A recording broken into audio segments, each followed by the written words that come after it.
So while I was getting ready for this, I was doing some research, looking up specific things about this forum, and obviously the phrase, the future, was front and center. I saw it so many times, and it's really interesting because I think about the future, and even when I was a little girl, and even now, it's scary sometimes, exciting, but definitely scary. And I thought, what if we get the opportunity at some point in our lives to sit down with men and women who shape the future? Men and women who have such wherewithal and such insight that they literally shape what we're going to see and read and watch and experience in the future. And I realized that the last 2 days for everyone in this room is basically a cheat code into that, because we get to sit down with today the four men who are shaping what I love more than anything in the world, besides obviously my kids. It's sports. So I'm super excited to be here with the four of you and to talk about this. And I'm going to start with you, Commissioner Silver, because I don't know if you know this, but the Sports Business Journal just came out with a 2024 reader survey. And you were nominated as the most intriguing. I was going to have some fun with that. I'm not sure what that means. I looked it up, and intriguing has a lot of different definitions. But since you have the most intriguing title, according to sports fans, I wanted to start with you.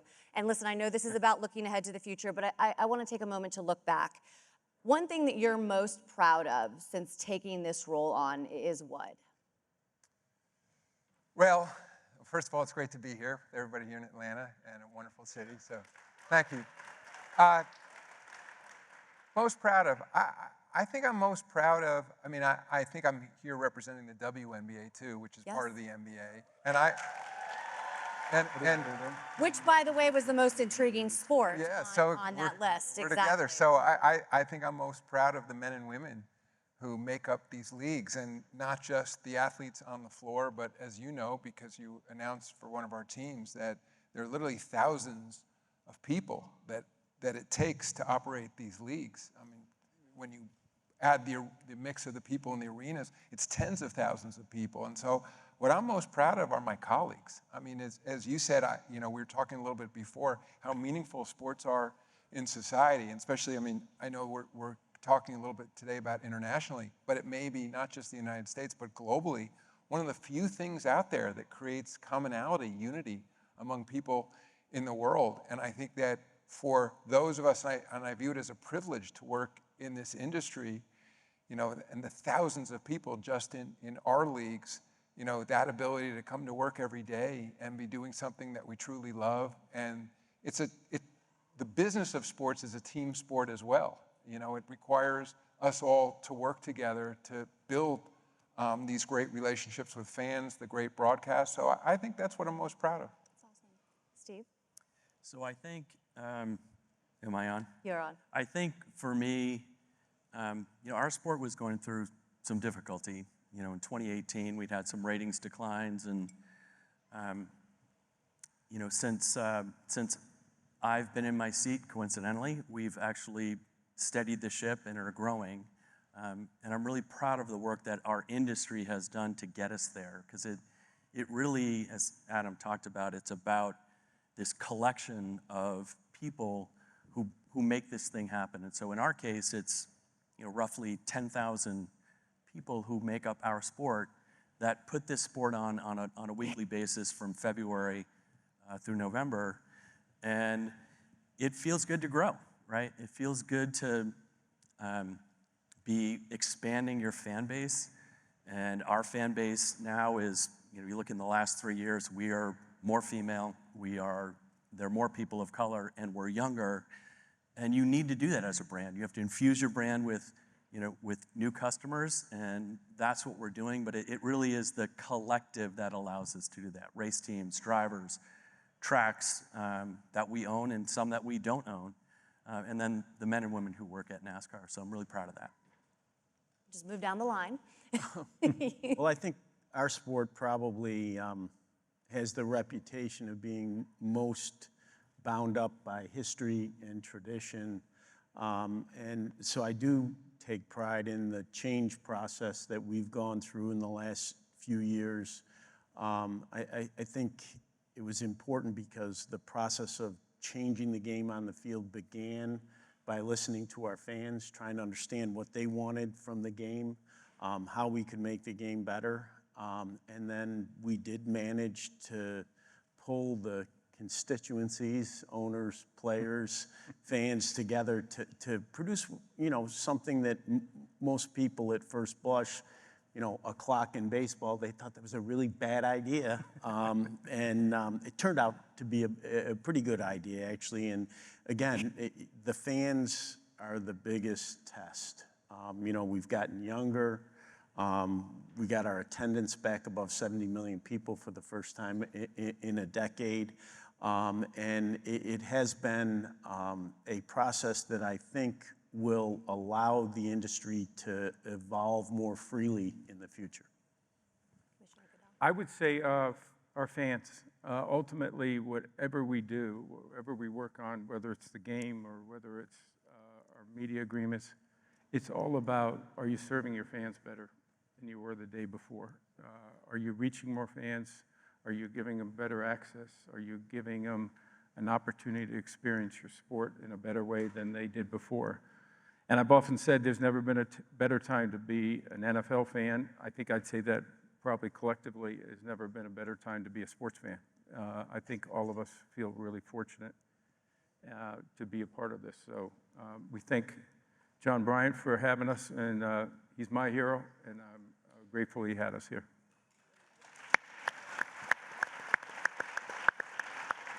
I'll follow up with you, Commissioner Goodell. We're going to start talking, obviously this is a global forum, so I want to start there international. Obviously, the NFL plays internationally, NBA, NASCAR will be going to Mexico City, both the Cup Series and Xfinity Series, and I know that there's plenty of talks about expanding. When we talk about the hardcore fan and the fan, what's their reaction? What's the reaction outside the country? And what is the sweet spot for you in terms of continuing to push internationally while staying here in the United States as well? Well, I know that's a lot of questions, and I'm sorry I threw them at you quickly. No, I'll just take that and run with it. I think the benefit the NFL has to a large extent is football is not a global sport, at least American football is not. There's another football that is a global sport. And I think that actually gives us an opportunity because we're introducing our sport to fans on a global basis. And when they get the opportunity to see it, either on television or experience it when we come to a stadium internationally, I think they see, wow, that is an experience that I want more of. And I think that gives us a real potential to grow this sport, to be a global sport, and actually define how that happens to a large extent. So we're focusing on playing more games. We played 5 this past season. We'll play 8 next season on a global basis. And we hope to be 16 within a few years. And so that will be what I call the spark. You have to follow that up with the proper media coverage so that fans can experience your sport on a year-round basis, understand more of the game, understand more of the players. And that's the challenge for us, but it's more importantly, I think, the opportunity for us. I think we have a real chance to be global here in the next few years. And Commissioner Silver, I know that there are so many international players in the NBA. So what is the sweet spot for you in terms of moving outside the United States? The sweet spot, Steve and I were just talking, we were over at the Olympics this summer in France. And so, the basketball, we're fortunate it's been an Olympic sport since the 1930s.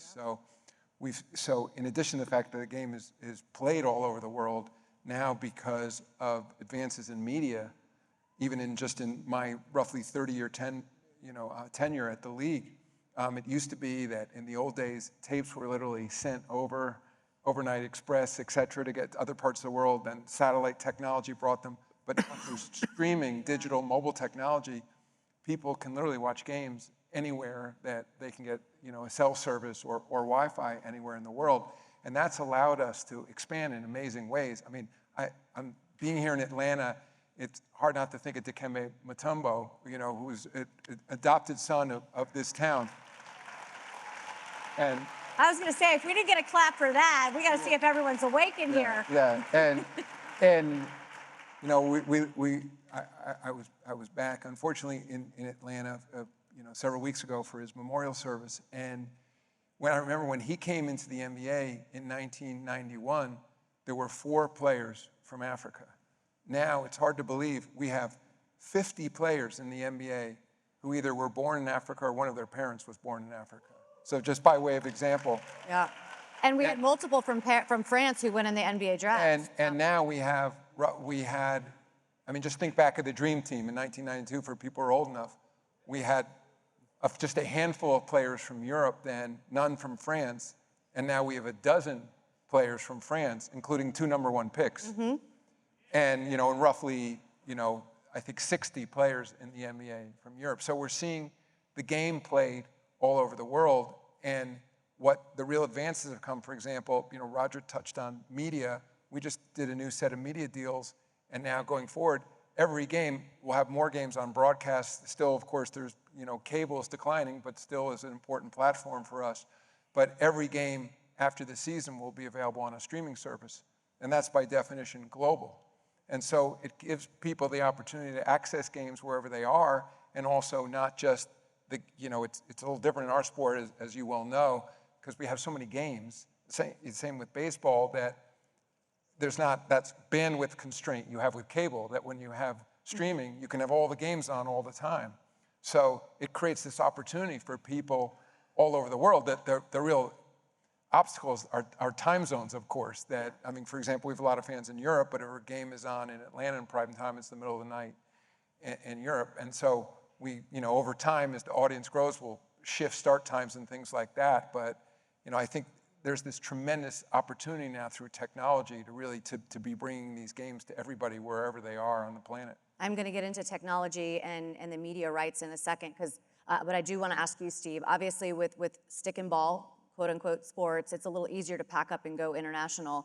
With NASCAR, I've covered NASCAR for 20 years. You have cars, you have haulers. There's a lot more things that you have to get across bodies of water, whatever it may be. And I know Mexico City is not a big, huge feat, right, to do that. But I know that there's been talks about going elsewhere internationally. So what are some of the challenges? Yeah, I think for us, we're excited to be going to Mexico City. It is we haven't been there in 6 decades, and with our Cup Series going down to Mexico City, I think it's really important. We're looking north of the border as well. Ultimately, I think we will go across the pond and race there. I don't know what that looks like at this particular point, but I'll pivot to actually series that we have that are not our Cup Series, which primarily races on Sundays. We have 4 international series today that are kind of grassroots series that are designed to do 3 things. Create new drivers that can come over and race here in the States, create new fans that can be a global fan that are watching our races here in the States, and then obviously creating new ownership opportunities as well. So we have a series in Europe, we have a series in Mexico, we have a series in Canada, and we have a new series in Brazil. So for us, I think the opportunity is expansion that way. And then ultimately, our Cup Series is tough, right? We have 38 race weekends, which is a lot. And adding more to the schedule is difficult, right? And so it's a week to week to week thing, much like, Roger has with the NFL. It's appointment viewing, and that has its positives. But, getting 3,500-pound cars and all the crews and all the things that you need in order to race, it's difficult. What I do see as an opportunity in the next decade for us is just not an expansion, but if you think about these 4 series, we have a number of different, the cars are different, the platform's different. We need to create some consistency across that, so common car, common chassis, common engine, and the opportunity for us to use different technologies and test those in these kind of lower series, and then really create a global network of NASCAR. We're a little bit different. Roger talked about football broadly and how football is. Motorsports is a big deal worldwide. We think we have the best racing in the world. We do. And our, our cars sound very different. So we did a project called Garage 56 at the 24 Hours of Le Mans last year, which is going to be in an Amazon documentary next year. And it was interesting because you have these little sports cars that have a very unique high-pitch deal to them. And then you had this Garage 56 car, which was, you know, our next-gen car. And it is just loud and rumbling. And the French fans were chanting USA, Yeah, USA, awesome. which is a really cool thing. So I think for us, again, as Adam discussed and Roger did too, it really is about the opportunity, and we need to take care of that opportunity. So my last question on this, and then we'll move forward to the media rights, and Commissioner Manfred, I wanted to ask you about this, because I did read or saw somewhere where you had actually spoken about maybe getting teams outside the United States, having teams externally in other countries, and I believe the NBA has considered that as well. How do you, I mean, is that? Canada counts. Yeah, it does. You're right. Yes, yes, it does. I wanted to say that, but then I didn't want someone to be like, well, it's, you know, but anyways. I mean, you know, outside of the mainland here. How do you anticipate, is that something that you realistically think can happen, and how do you think that that would affect the current model that we have over here right now? Well, I think that there are places where it's realistic, and there are places that are really important to us where it's not. You know, Mexico, the geography of it, we could manage, even with a basically everyday game. To have a team in Mexico on a full-time basis, there are real advantages to that from our perspective.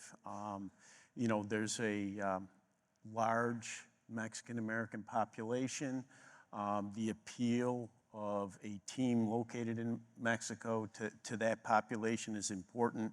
We've seen that dynamic in terms of both Japan and Korea. I mean, we had you know, Japanese players that have dominated our postseason, Otani, Yamamoto, and we had audiences in Japan that were the same size for the World Series, that were the same size as our audience here domestically, even though those games are played at 8 o'clock in the morning. So if you can work out the logistics, the travel, the location, there is a real opportunity to not only grow internationally, but to grow your domestic fan base in a way that could be really, really good for the sport. All right, I'm going to stick with you for a second, Commissioner Manfred, because obviously the media rights is something that I think you're kind of in the middle. Congratulations to both of you guys. I know you get to take maybe a couple months off, kind of looking ahead, and I know you have probably started planning, Commissioner Goodell, but how take us inside some of those conversations. When do those start, and what are some of the primary goals when you're having them? How much do you look at what's already happened with, you know, the NBA and NASCAR and NFL? Well, I mean, we look back at what, for example, the deal that Adam just did and said, you know, we'd like to make a deal like that. That's not too confusing. You know, it's a great deal, and Adam deserves all the credit in the world for it. I think our conversations, our deals run through the 28th season. Our conversations will start to pick up, you know, a good year in advance of that. There's already preliminary things going on. I think from our perspective, there are two things that are most important. Number one, reach is absolutely crucial on the media side. Because of the way our rights have historically been divided up between national and local, we have a pattern of blackouts that people can't watch what they want to watch when they want to watch it. And that's just doesn't make sense from a business perspective. We have to get the broadest possible reach. And then, you know, there is a challenge because of the number of games that we play, you know, 2,430 games. It's a blessing, you got a ton of content, but you need to have a model that can absorb that amount of content. Obviously, the local side of things with the decay of the RSNs has been a little challenging. I see it as an opportunity. I think that we can take that content, make a lot of it more national, expand our reach by making it more national, get rid of your blackouts, and overall put us in a position to let the fan watch what they want to watch, when they want to watch it, which should be all of our goals. And I think the media streaming, the streaming rights has been something that we were just discussing. And Commissioner Goodell, Amazon, Netflix, you have been living this for the past couple seasons. How have you seen that impact overall viewership, maybe internationally, maybe big picture with those entities kind of coming on board? Well, I think our number one objective is to reach people where they are and reach as many as you can. So to Rob's point, reach is incredibly important. So we've achieved that primarily by staying on network television. It still gives you the biggest event, the biggest viewership for the event. Our Super Bowl was close to 200 million people watching it. So that alone is still the platform of choice for us. But what we found with the streaming is there are a lot of our fans that have cut the cord or the cord nevers, and streaming is going like this, and pay television is going like this. And we just had a game last week where our streaming was over 17 million people. So it is crossing the Rubicon of being able to get where we were on Thursday Night Football several years ago when we were on network television. The biggest thing, though, and I think it's an important one for all of us, is the demographics. So it's a younger demographic. So on Thursday Night Football and on Sunday with our Sunday ticket package with YouTube, our average age of our audience has dropped 10 to 15 years. Wow. So you're reaching a younger audience, which is what we ultimately wanted to do, is not only to reach more people, but reach younger people. And I think technology has provided us that opportunity. So streaming will be a part of our future. It is not just our future, it is part of the NFL today. And I think our fans really enjoy it because it's also a two-way platform. You can do more with interactivity, and I think that's another way our fans can enjoy the game.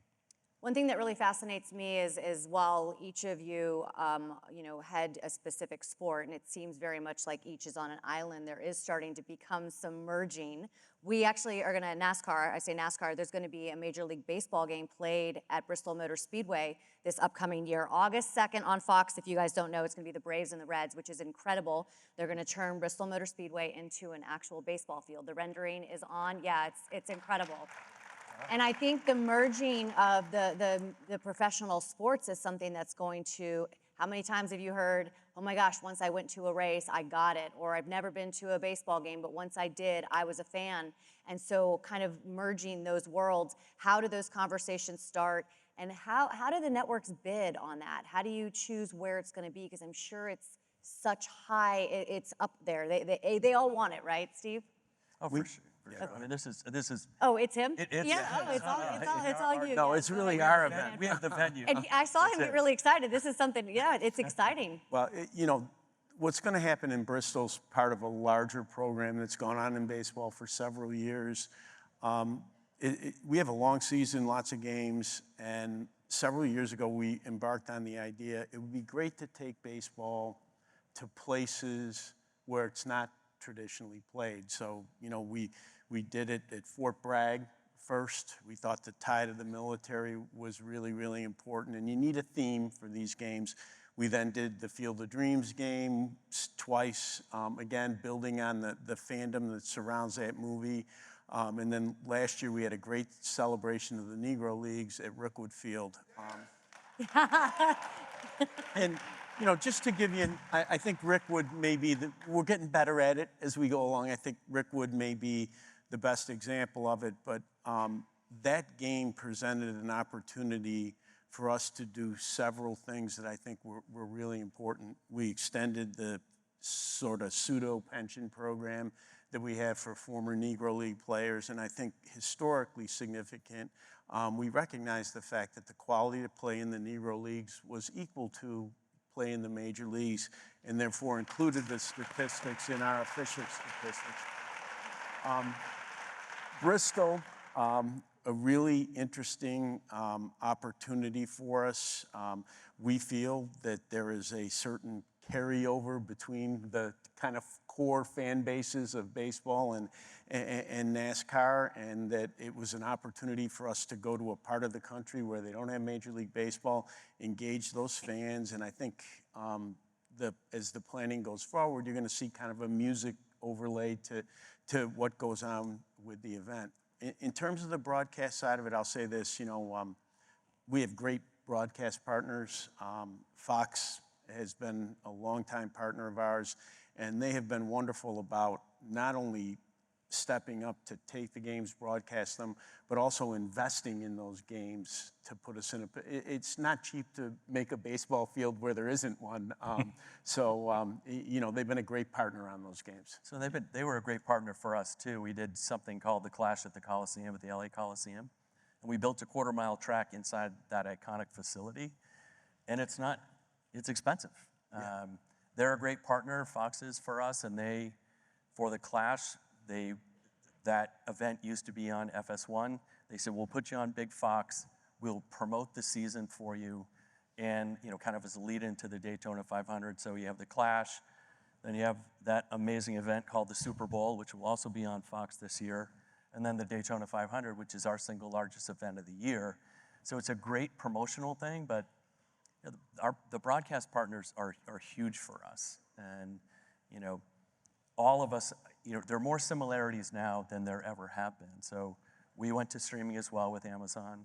We're with Turner Sports, with Max and TNT.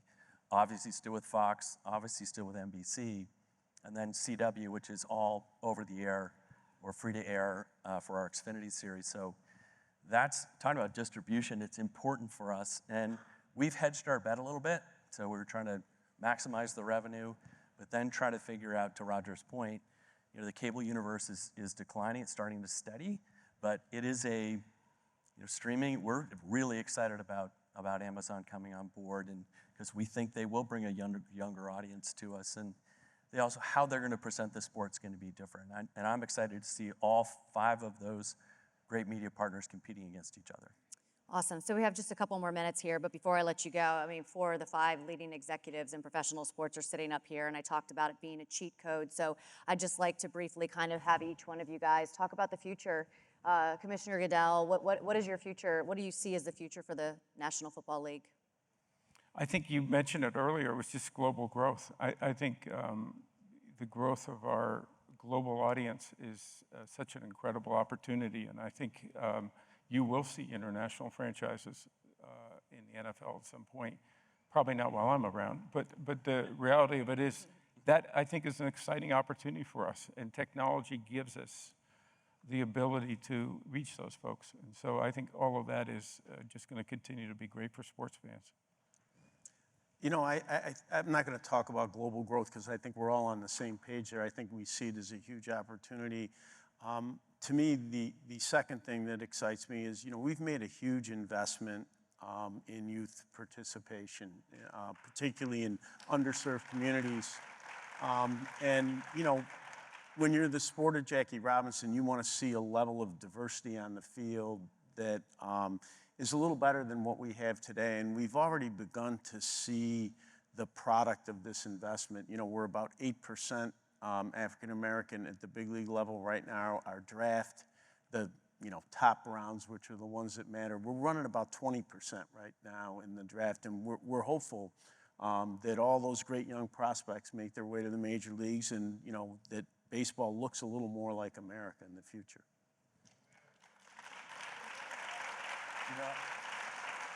Just briefly, I think we think there's domestic growth that can happen, and it's very rich for us opportunity-wise globally. But I'll pick up what Rob had talked about. We have something called NASCAR Impact, and it's serving those communities where we have racetracks. It is volunteerism of our employee base. It is about our significant inclusion efforts, because we are it's very important for us to be more diverse and be more inclusive and be more welcoming of folks, and that's working. And the last is sustainability. We're a brown sport, but we have committed by 2035 that we'll be carbon neutral, and we're going to be. And we're on that road right now, and that's very exciting to me. So I think, just so I don't repeat what they all said, I'll just talk for a second about why we're all here, you know, in terms of Operation Hope. And I think what sports can do, Major League sports in this country and globally, it's, you know, we were talking to John about this earlier, it's one of the few things that really unites people, that creates hope, I think, for a lot of people, that creates opportunity. And as I was saying before, one of the things that we're always talking about where we go is that, you know, for every driver or athlete on the field or the court, there are thousands of people who are able to work in these industries for whom it creates prosperity, for whom are inspired by seeing these great athletes. So I think that's what we're so proud of and what we do. And I think, you know, by the way, it's an honor to be here with Dr. Young. I should, of course, say that, to have him in the audience here. That when you think of the change that's happened in this country, so much of it has begun in sports, you know, and you cross the board, you know, think of Jackie Robinson, think of so many of these, think of Magic Johnson, think of the way the world has changed, what we're seeing now in the WNBA, that I think it's really unique. We're privileged to work in these industries, and I think that for me, when I watch whatever sport I'm watching, when I watch these great athletes performing at the highest level, it makes me want to do what I do better, and that's why we all do what we do. You guys are great. Yeah. I've worked in sports for 20 years, and I've had the opportunity, I've 20 years in NASCAR, 8 years in the NFL, 3 months in the NBA. I did 2 minor league baseball games. I got told to ask, they asked me to look for the key to the batter's box, and I did, and I realized I probably shouldn't be in baseball because there's actually no key to the batter's box, ladies and gentlemen, in case they were just messing with me. But I've had the unique pleasure for 20 years to, all my moments are identified by sports moments and by extremely gifted athletes, and to be able to share this moment with all of you has been a real pleasure. So I hope everybody enjoyed it as much as I did. Please give it up. Roger Goodell, Rob Manfred, Steve Phelps, and Adam Sullivan. Real cheerleader. You know, Adam's great on a panel because you don't have to. Ladies and gentlemen, He fills it up for you. Shannon asked me, I want you to live in my world for a minute. I hate when you can't, somebody wants to keep information from you. Like, Yeah. we need the ladder to be rebuilt. You have to have transparency. I'm behind closed doors. Shannon didn't have to say this. Shannon is the only woman that I know of who's been a leader on the mic in all of these sports. And, you know, she's my new sister. She's a little lighter, but she's my new sister. And she said behind closed doors, what else can I do to help you, John? Beyond this meeting, you call on me. Whenever you need me, I'm here for you. This is our issue, not your issue. Adam might as well be the NAACP in sports. I mean, he's the civil rights. I mean, he's got all these black and brown people and people all around the world, and he can ignore this issue. But Adam's been leaned in. I saw Robert. He's on my board, by the way, Financial Literacy for All. Steve Phelps is on my board for Operation Hope of NASCAR, and he told me that 54, when he did an urban race, and I believe it was Detroit, he said 54%. He was criticized about denouncing hate. He's criticized about importing and including inclusion. Criticized. His job could be on the line. He said it's good business. When he did a Detroit urban race, he told me that 54% of all the tickets through the gate were new minority ticket purchasers at a NASCAR race. I just met Robert over the summer. I told him about what I was doing. He stopped. He said, I don't just want to join Financial Literacy for All. I've got vendors and I got workers in the stadiums. They need financial literacy. We need to do more. And none of this would happen without my brother from another mother. I called Roger and had this crazy idea. Thought I'd get a click, like as in this phone has been disconnected. I said, I have a vision. I want every major sports commissioner on stage at a time when nobody agrees on anything, where our government is a mess, the world is a mess, people are at each other's throat. Everybody wants to be an American but Americans. what can bring everybody together are here and around the world. These are global sports. He said yes, and look at this. Give it. Anybody mess with Roger got to mess with me first. Thank you. Thank you.